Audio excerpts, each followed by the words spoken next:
Voy a realizar el video de la fogata de pirámide.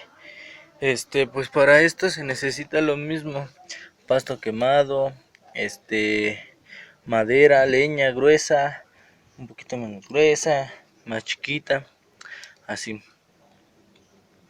Para pues primero lo que vamos a hacer es clavar una leña más grande, que va a ser como que el que va a sostener los demás. De ahí se le tiene que colocar, empezar por leña más, cada vez más delgadita.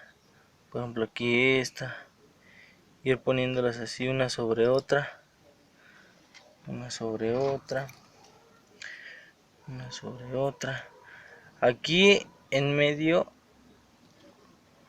podríamos o tenemos que dejar un espacio para ahí colocar la yesca o el pasto quemado. De ahí ir formándolo así poco a poco. Ya de ahí pues ir poniendo las más grandes, las más gruesas, ¿no? Ya que están bien formados, bien paraditos todos,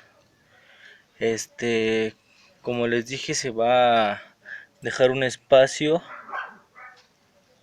No sé, supongamos que este huequito es el espacio, que es donde le vamos a colocar el pasto quemado. Una vez que tenga el pasto quemado,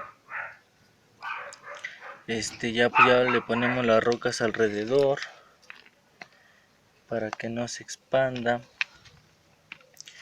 Una vez que ya se le pusieron las rocas alrededor, pues ya se tiene que prender. Aquí le dejamos el espacio para que ahí le vayamos metiendo todo, y ahí mismo le metamos el cerillo o el encendedor o con lo que le vayamos a prender.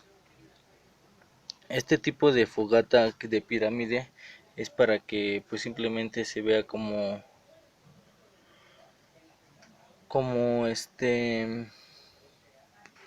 como para que si lo quieres mantener toda la noche, o para que tengas luz, para que puedas ver, para que no estés en plena oscuridad, ya que pues si tiende a crecer mucho, a mucha longitud.